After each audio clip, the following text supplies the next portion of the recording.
First, get the sling out of the package.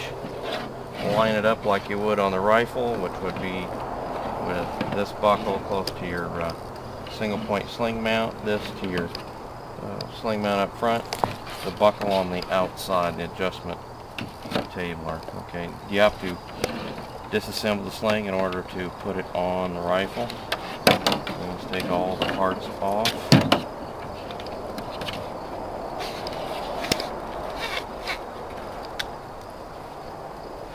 Make sure the sling is indeed lined up when you put it through the single point sling mount.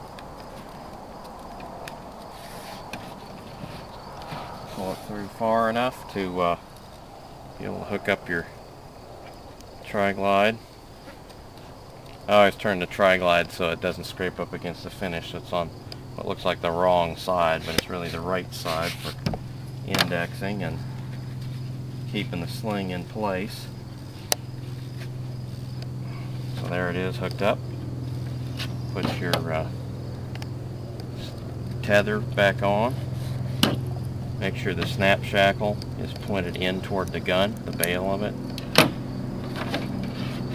Reassemble your sling, and you're ready to go for just a regular M4 carbine.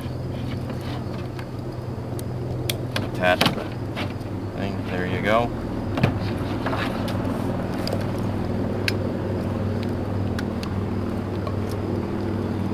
Right arm or left arm through, head through. There's a standard carry. Thing is set up here for just being able to shoot.